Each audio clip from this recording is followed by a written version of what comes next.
Welcome to GTPL news. నేను దీపికా రాజ్. వార్తల ముందుగా హెడ్లైన్స్ చూద్దాం. రానున్న స్వల్ప కాలంలోనే క్షేత్రస్థాయిలో పనిచేసే కార్యకర్తలను గుర్తించి పదవులు పంపిణీ చేస్తాం. హైదరాబాద్లోని గాంధీ భవన్లో ఏర్పాటు చేసిన మీడియా సమావేశంలో మంత్రి శ్రీధర్ బాబు వెల్లడి.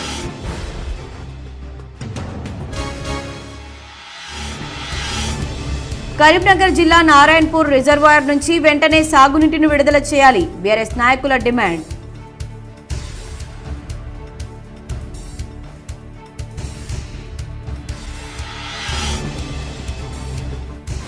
కరీంనగర్ సంక్షేమ హాస్టల్లో ఫుడ్ పాయిజన్ కలకలం. 33 మంది విద్యార్థుల అస్వస్థత.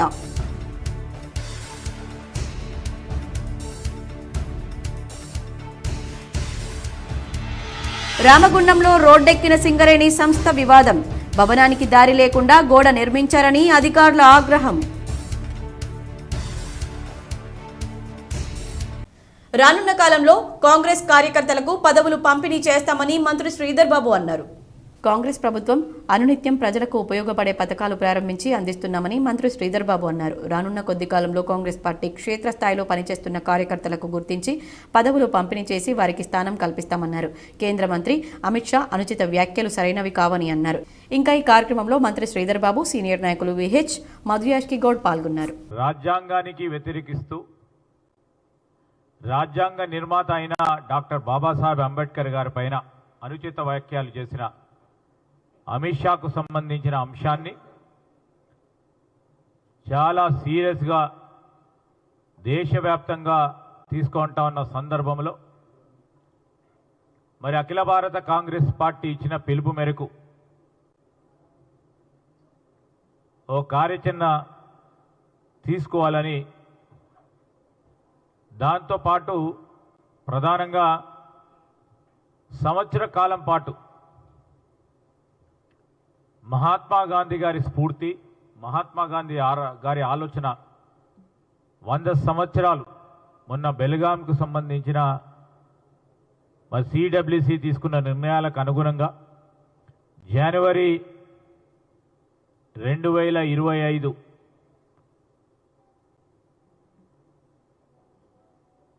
నుంచి జనవరి 2026 వరకు ఒక సంవత్సర కాలం పాటు మరి 1 ఇయర్ లాంగ్ మహాత్మా గాంధీ గారి పేరిట మహాత్మా గాంధీ గారి ఆలోచన కానీ ఆచరణలు కానీ దేశ ప్రజలకు సంబంధించి కొత్త తరానికి వారు చేసిన త్యాగాన్ని గుర్తించే విధంగా సంవత్సర కాలం పాటు ఓ కార్యాచరణ తీసుకోవాలని, ఈ ప్రధానమైన అంశాలతో పాటు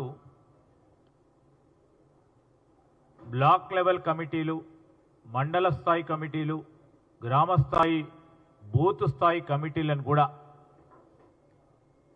పూర్తి స్థాయిలో నియామకాలు చేయాలని వారు తెలియజేయటం జరిగింది. మరి సంవత్సర కాలం పాటు రాష్ట్ర ప్రభుత్వం ముఖ్యమంత్రి రేవంత్ రెడ్డి గారి నేతృత్వంలో అనేక ప్రజలకు సంబంధించిన అభివృద్ధి సంక్షేమాలకు సంబంధించి కూడా సమీక్ష చేసుకున్నాం. ఫార్ములా ఈ రేసు వ్యవహారంలో తనపై నమోదైన కేసులో బారస కార్యనిర్వాహక అధ్యక్షుడు కేటీఆర్ గురువారం ఏసీబీ ఎదుట విచారణకు హాజరయ్యారు. గురువారం ఉదయం 10 గంటల 10 నిమిషాలకు ఆయన ఏసీబీ కార్యాలయానికి చేరుకున్నారు. ఆయన వెంట న్యాయవాది రామచంద్రరావు ఉన్నారు.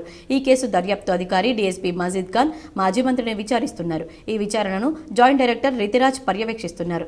విచారణను వేరే గది నుంచి చూసేందుకు కేటీఆర్ న్యాయవాదికి ఏర్పాట్లు చేశారు. ఫార్ములా ఈ రేస్ నిర్వహణకు అరవింద్ కుమార్ ఇచ్చిన ఆదేశాలపై భారస నేతను ఏసీబీ అధికారులు ప్రశ్నిస్తున్నారు. అరవింద్ కుమార్ ఇచ్చిన స్టేట్మెంట్, రికార్డు చేసిన అంశాల ఆధారంగా విచారణ జరుపుతున్నట్లు సమాచారం. ఒప్పందంలో కేటీఆర్ పాత్ర, విదేశీ సంస్థకు నగదు చెల్లింపుల్లో ఇచ్చిన ఆదేశాలపై ప్రశ్నిస్తున్నట్లు తెలిసింది. కేటీఆర్ విచారణ దృష్ట్యా అధికారులు, పోలీసులు అప్రమత్తమయ్యారు. బంజారాహిల్స్లోని ఏసీబీ కార్యాలయం వద్ద భారీ భద్రత ఏర్పాటు చేశారు. ఈ కేసు విచారణ సమయంలో తన వెంట న్యాయవాదిని తీసుకెళ్లేందుకు మాజీ మంత్రి కేటీఆర్కు హైకోర్టు బుధవారం అనుమతి ఇచ్చిన సంగతి తెలిసిందే. ప్రశ్నిస్తున్న గదిలోకి మాత్రం ఆయనకు అనుమతి ఉండదని స్పష్టం చేసింది. విచారణను కనిపించేంత దూరం నుంచి గమనించవచ్చని న్యాయస్థానం తెలిపింది. రాష్ట్రంలోనే ప్రప్రథమంగా సిరిసిల్ల జిల్లాలో కేజీబీవీలో ఐఐటి జేఈఈ నీట్ పోటీ పరీక్షలకు ఆన్లైన్ తరగతులు ప్రారంభించినట్లు ప్రభుత్వ విప్ ఆది శ్రీనివాస్ తెలిపారు.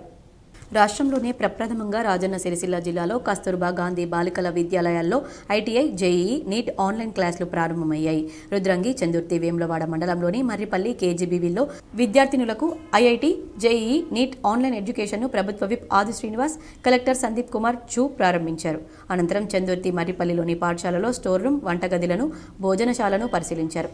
నిత్యావసరాలను, బియ్యం, కూరగాయలను పరిశీలించి మెనూ ప్రకారం విద్యార్థులకు భోజనం అందించాలని సూచించారు.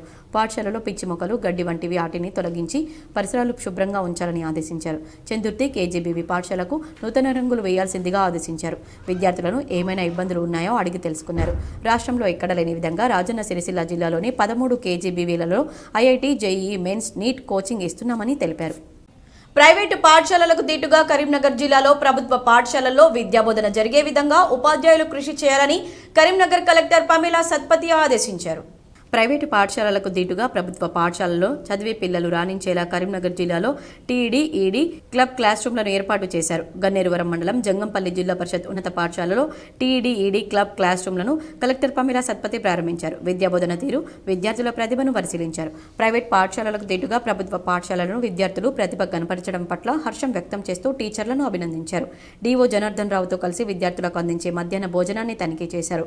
నాణ్యమైన భోజనం అందించాలని సూచించారు. వంటకాలు రుచి చూసి ప్రతిరోజు ఇలానే పెడుతున్నారని అడిగి తెలుసుకున్నారు. ప్రభుత్వం కల్పిస్తున్న సౌకర్యాలను విద్యార్థులు సద్వినియోగం చేసుకుని ప్రైవేట్ పాఠశాల పిల్లలకు ధీటుగా రాణించాలని కలెక్టర్ సూచించారు. ఐ థింక్ మీరు ఒకటే ఒక government school which has a TED Ed license, ఏ ప్రభుత్వ పాఠశాలకి లైసెన్స్ అయితే లేదు. సో మీరు ఎంత కష్టపడ్డారు, ముఖ్యంగా వసుంధర గారు, శ్రీనివాస్ గారు, రాజమౌళి గారు అండ్ ఇంతకుముందు ఇక్కడ టీచర్గా పనిచేసిన విద్యాధర్ రాజ్ గారు కూడా, వినేదా రాజ్ గారు కూడా చాలా కష్టపడ్డారు.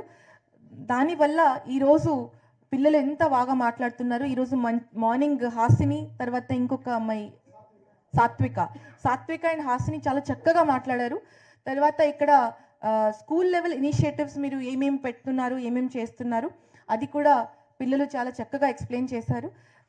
చాలా గర్వంగా అనిపిస్తుంది మన పిల్లలు ఇంత టాలెంటెడ్గా ఉన్నారు, ఇంత స్మార్ట్గా ఉన్నారు అనేది. ఇంకా కష్టపడితే ఇంకా బాగా చేయగలుగుతారు అనేది కూడా నమ్మకం మాకు ఉంది. సో ముఖ్యంగా ఎక్కువ సమయం తీసుకోకుండా చిల్డ్రన్కి బీఆర్ఎస్ వర్కింగ్ ప్రెసిడెంట్ కేటీఆర్ ప్రాతినిధ్యం వహించే సిరిసిల్ల నియోజకవర్గంలో రైతు భరోసాకు వ్యతిరేకంగా వాల్ పోస్టర్లు వెలిశాయి.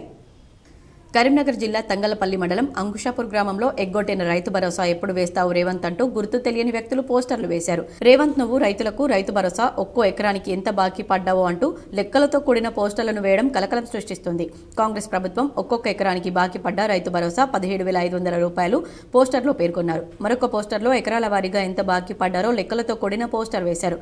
గ్రామంలో పలుచోట్ల గోడలకు, రోడ్డుపై ఉన్న సిమెంట్ బెంచీలకు కరపత్రాలను అతికించడంతో పోస్టర్లు వేసింది ఎవరో నిఘా వర్గాలు ఆరా తీస్తున్నారు. బీఆర్ఎస్ నాయకుల పనేనని భావిస్తున్నారు.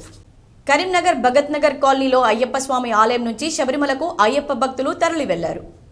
కరీంనగర్లోని భగత్ నగర్ కాలనీలో అయ్యప్ప స్వామి ఆలయంలో ఇరుముడి కట్టుకుని అయ్యప్ప స్వామి భక్తులు, గురుస్వాములచే అయ్యప్ప మాలదారులు బస్సులో కరీంనగర్ నుంచి 80 మంది భిక్ష చేసి స్వాములు బయలుదేరారు.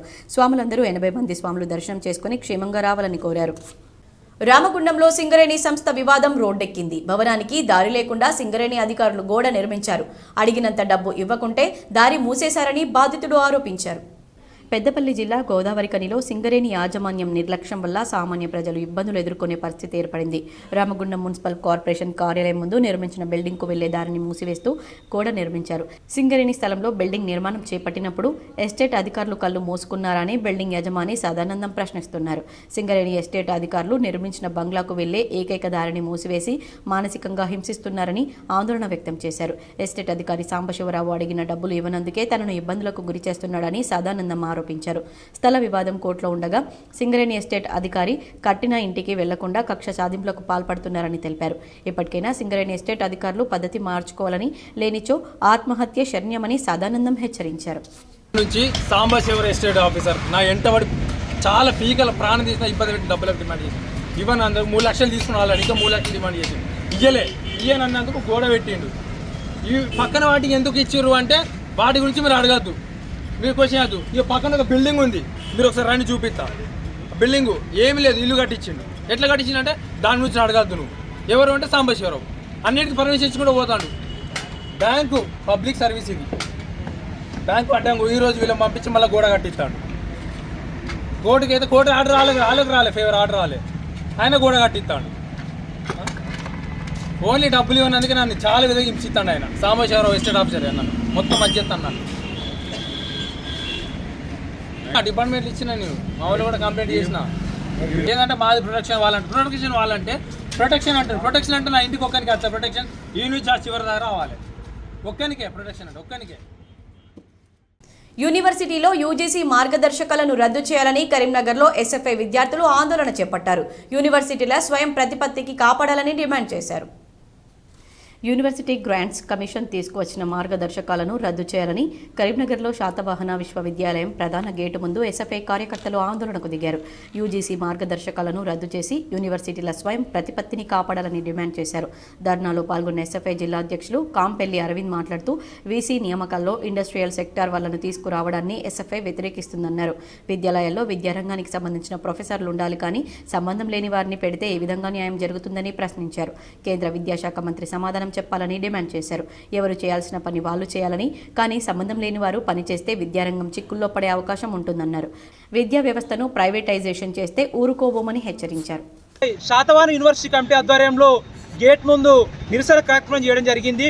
ఈ నిరసన కార్యక్రమం ఎందుకంటే ఈరోజు దేశంలో యూనియన్ ఎడ్యుకేషన్ మినిస్టర్ అయినటువంటి ధర్మేంద్ర గారు ఈరోజు దేశంలో ఎడ్యుకేషన్ సిస్టమ్ సంబంధించి ఈరోజు విద్యారంగాన్ని పూర్తిగా అణచివేసే ప్రయత్నం జరుగుతుంది.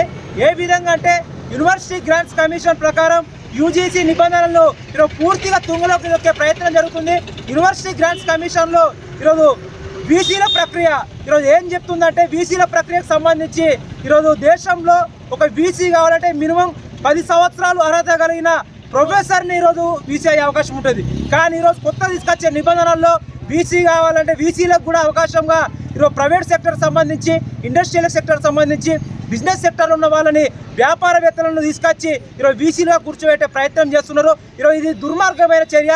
ప్రభుత్వ విద్యను పూర్తిగా తుంగలోకి దొక్కే ప్రయత్నం మన దేశంలో జరుగుతున్నది. దాంతోపాటు ఈరోజు అసిస్టెంట్ ప్రొఫెసర్ పోస్టులకు సంబంధించి కూడా ఈరోజు పూర్తిగా వైరుధ్యంగా ఉన్నది. ఎందుకు చెప్తున్నామంటే ఈరోజు ఖాళీ ఉన్న కరీంనగర్ జిల్లాలో సంక్షేమ హాస్టళ్లలో ఫుడ్ పాయిజన్ కలకలం సృష్టిస్తోంది. మొన్న కరీంనగర్లోని జ్యోతి బాపులే గురుకుల పాఠశాలలో ఫుడ్ పాయిజన్తో 33 మంది విద్యార్థులు అస్వస్థతకు గురయ్యారు. ఆ ఘటన మర్చిపోకముందే తిమ్మాపూర్ మండలం ఎల్ఎండి కాలనీలో ఇంటిగ్రేటెడ్ హాస్టల్లో 4 విద్యార్థినులు అస్వస్థతకు గురయ్యారు. స్టమక్ పెయిన్తో పాటు వాంతులు చేసుకోవడంతో వెంటనే వారిని కరీంనగర్లోని ప్రభుత్వ ఆసుపత్రికి తరలించారు. ప్రస్తుతం వారి ఆరోగ్యం నిలకడగా ఉంది. 2 రోజుల క్రితం శర్మనగర్ జ్యోతి బాపులే గురుకుల పాఠశాలలో విద్యార్థుల అస్వస్థతపై అధికారులు చర్యలు చేపట్టారు. ప్రిన్సిపల్ వేణుగోపాల్, డిప్యూటీ వార్డెన్ ఉమాదేవిలను సస్పెండ్ చేస్తూ బీసీ గురుకులాల విద్యాసంస్థల కార్యదర్శి సైదులు ఉత్తర్వులు జారీ చేశారు. కరీంనగర్ జిల్లా నారాయణపూర్ రిజర్వాయర్ నుంచి సాగునీటిని విడుదల చేయాలని బీఆర్ఎస్ నాయకులు డిమాండ్ చేశారు. యాసంగి వరినాట్లు వేసిన రైతులకు నీరు లేక పంటలు ఎండిపోతున్నా కాంగ్రెస్ ప్రభుత్వం పట్టించుకోవడం లేదని చొప్పదండి మాజీ ఎమ్మెల్యే సుంక రవిశంకర్ ఆవేదన వ్యక్తం చేశారు. నారాయణపూర్ రిజర్వాయర్ ద్వారా నీటిని వెంటనే విడుదల చేయాలని డిమాండ్ చేశారు. ఈ నెల 15 తేదీలోగా నీటిని విడుదల చేయాలని, లేని పక్షంలో రైతులతో ధర్నా చేస్తామని హెచ్చరించారు. కేసీఆర్ పాలనలో నీళ్లు, నిధులు, ఉద్యోగాలతో 10 ఏళ్లు దేశంలోనే ఆదర్శంగా నిలిచిందన్నారు. ప్రస్తుతం కాంగ్రెస్ పాలనలో రైతులు, సబ్బండ వర్గాలు అంధకారంలో ఉన్నారని తెలిపారు. రేవంత్ రెడ్డి ఇచ్చిన హామీలను అమలు చేయలేక వాటిని ప్రశ్నిస్తున్న బీఆర్ఎస్ పార్టీ వర్కింగ్ ప్రెసిడెంట్ కేటీఆర్పై అక్రమ కేసులు పెడుతున్నారని ఆందోళన వ్యక్తం చేశారు. ఎలాంటి కేసులకు భయపడకుండా ప్రభుత్వం ఇచ్చిన హామీలను నెరవేర్చేంత వరకు ప్రజలకు అండగా ఉంటామని తెలిపారు. ఈరోజు ప్రత్యేకంగా మిమ్మల్ని కలవడానికి ప్రధానమైన కారణం ఈ రాష్ట్రంలో జరుగుతున్నటువంటి అనేక అంశాలు కావచ్చు. ముఖ్యంగా చొప్పదండి నియోజకవర్గంలో దాదాపు సుమారుగా 70,000 నుంచి 1,10,000 ఎకరాల వరకు సాగు జరిగేటువంటి ముఖ్యమైనటువంటి రిజర్వాయర్ నారాయణపూర్ రిజర్వాయర్ ద్వారా ఏసంగి నీళ్లకు రైతులు ఇవాళ బాధపడుతున్నటువంటి సందర్భంలో తిరిగి నీళ్లు రాక పంటలు ఎండిపోతున్నాయని చెప్పి సంక్రాంతి పండగ సెలవులను పురస్కరించుకొని సొంత ప్రాంతాలకు బంధువుల ఇళ్లకు విహారయాత్రలకు వెళ్లేవారు తగు జాగ్రత్తలు తీసుకోవాలని రాజన్న సిరిసిల్ల జిల్లా ఎస్పీ అఖిల్ మహాజన్ సూచించారు. సంక్రాంతి పండుగ సెలవులను పురస్కరించుకొని సొంత ప్రాంతాలకు బంధువుల ఇండ్లకు విహారయాత్రలకు వెళ్లేవారు తగు జాగ్రత్తలు తీసుకోవాలని రాజన్న సిరిసిల్ల జిల్లా ఎస్పీ అఖిల్ మహాజన్ కోరారు. దొంగతనాల పట్ల గ్రామాల, కాలనీ, అపార్ట్మెంట్ వాసులు అప్రమత్తంగా ఉండాలని సూచించారు. సంక్రాంతి పండుగ సందర్భంగా చోరీల నియంత్రణకు గ్రామాల్లో, పట్టణాల్లో ముమ్మర పెట్రోలింగ్ చేయడం జరుగుతుందని తెలిపారు. దానికి అనుగుణంగా జిల్లా ప్రజలు సైతం పోలీసు వారి సలహాలు, సూచనలు పాటిస్తూ సహకరించాలని కోరారు. ఆరోగ్యమే మహాభాగ్యమని ప్రతి ఒక్కరూ ఆరోగ్యంగా ఉండేందుకు నెలకోసారి వైద్య పరీక్షలు చేసుకోవాలని కరీంనగర్ కలెక్టర్ పమేలా సత్పతి తెలిపారు. ఆరోగ్యమే మహాభాగ్యమని ఆరోగ్యంగా ఉండేందుకు ప్రతి నెలకోసారి వైద్య పరీక్షలు చేయించుకోవాలని కరీంనగర్ కలెక్టర్ పమేలా సత్పతి సూచించారు. ఆరోగ్య మహిళా కార్యక్రమాన్ని సద్వినియోగం చేసుకుని ఉచిత వైద్య పరీక్షలు చేయించుకోవాలన్నారు. తిమ్మపూర్ మండలం రేణికుంటలో వైద్య ఆరోగ్య శాఖ ఆధ్వర్యంలో ఏర్పాటు చేసిన ఆరోగ్య మహిళా క్యాంపును కలెక్టర్ పమేలా సత్పతి సందర్శించారు. క్యాంపు నిర్వహణ ఏర్పాట్లను పరిశీలించి మహిళలతో మాట్లాడారు. 45 రకాల వైద్య పరీక్షలను ఉచితంగా ఆరోగ్య మహిళా కార్యక్రమం ద్వారా నిర్వహిస్తున్నామని తెలిపారు. ప్రతి మహిళ ఉచిత వైద్య పరీక్షలు చేయించుకోవాలన్నారు. గ్రామంలోని ప్రతి మహిళకు తప్పనిసరిగా వైద్య పరీక్షలు జరగాలని, ఆ దిశగా గ్రామ సంఘాల సభ్యులు అవగాహన తీసుకురావాలని కోరారు.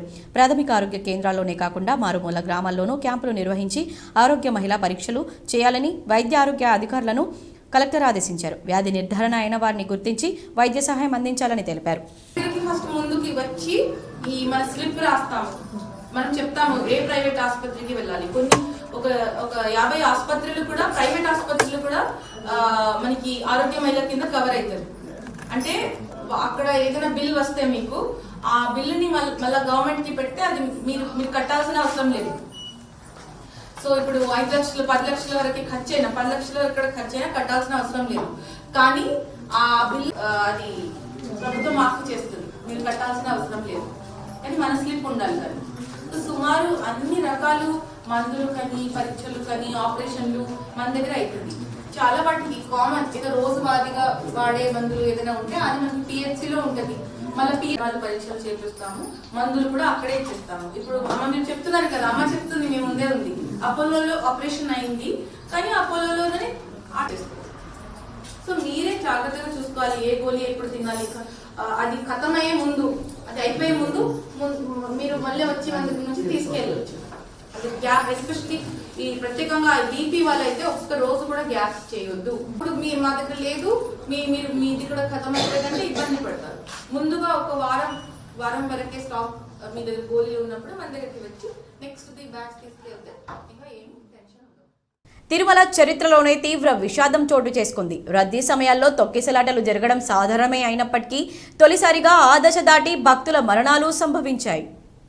గురువారం అర్ధరాత్రి నుంచి తిరుమలలో వైకుంఠ ద్వారాలు తెరుచుకొనుండగా తిరుపతిలో ఏర్పాటు చేసిన టోకెన్ కౌంటర్లే మృత్యు వేదికలయ్యాయి. సామాన్య భక్తులకు వైకుంఠ ద్వార దర్శనం కల్పించేందుకు తిరుపతిలోని 9 ప్రాంతాల్లో ఏకంగా 90 టోకెన్ జారీ కౌంటర్లను ఏర్పాటు చేశారు. బుధవారం రాత్రి ఇలా గేట్లు తెరవగానే అలా భక్తులు ఒక్కసారిగా దూసుకురావడంతో పలుచోట్ల తొక్కిసలాట జరిగింది. అందులో బైరాగి పట్టడ కేంద్రం వద్ద పరిస్థితి మరింత విషమించింది. రద్దీలో ఇరుక్కుపోయిన భక్తులు ఊపిరాడక అల్లాడిపోయారు. మహిళలు మరింత విలవిలలాడారు. ఈ విషాదంలో 6 మరణించగా వారిలో 5 మహిళలే.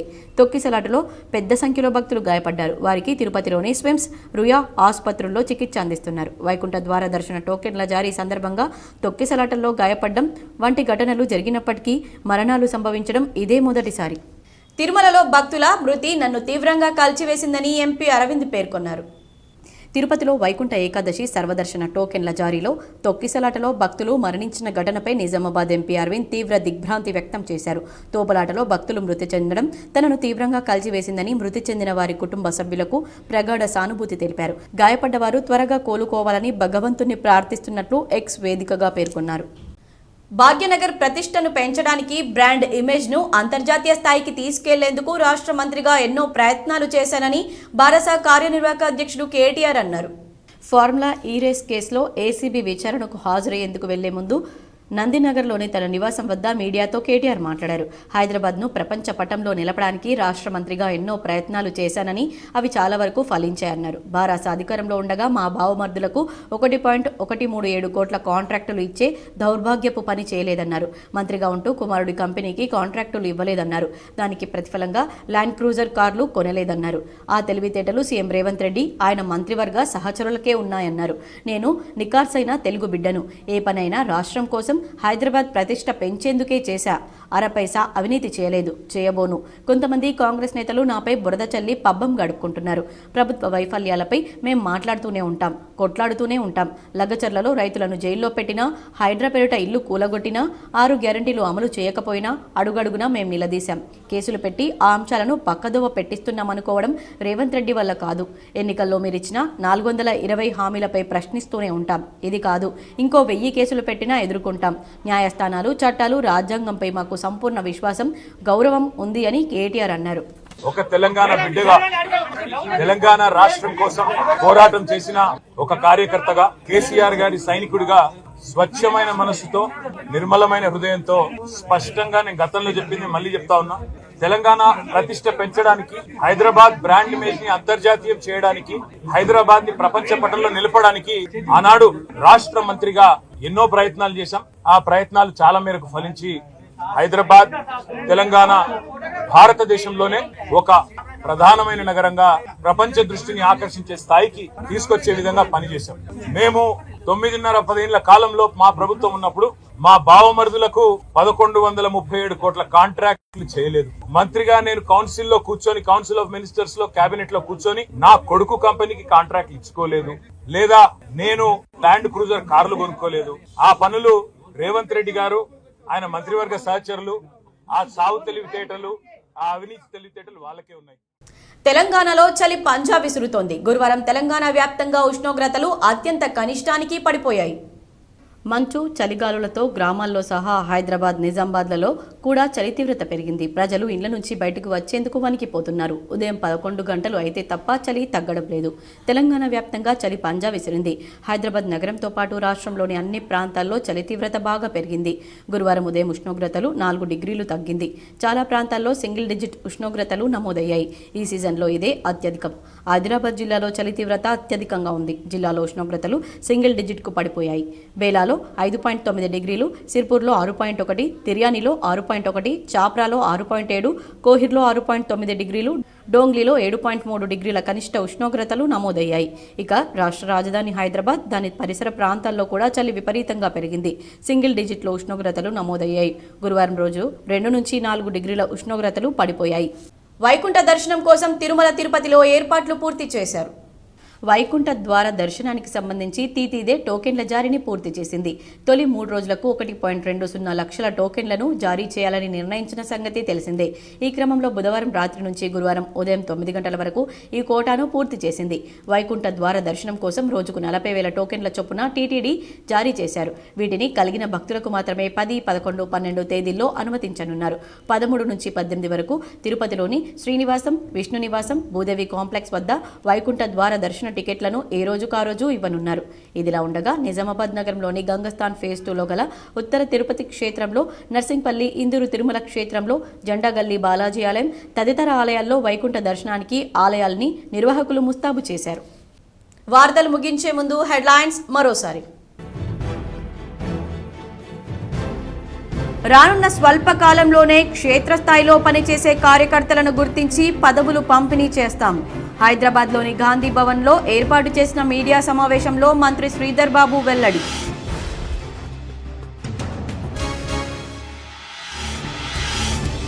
కరీంనగర్ జిల్లా నారాయణపూర్ రిజర్వాయర్ నుంచి వెంటనే సాగునీటిని విడుదల చేయాలి. బీఆర్ఎస్ నాయకుల డిమాండ్.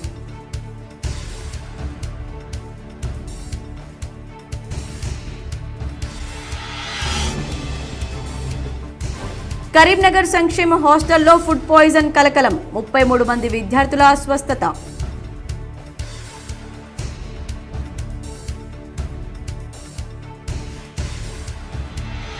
రామగుండంలో రోడ్డెక్కిన సింగరేణి సంస్థ వివాదం. భవనానికి దారి లేకుండా గోడ నిర్మించారని అధికారుల ఆగ్రహం. ఈ వార్తలు ఇంతటితో సమాప్తం. తిరిగి ప్రసారమయ్యే వార్తల్లో మళ్ళీ కలుద్దాం. అంతవరకు చూస్తూనే ఉండండి మీ GTPL.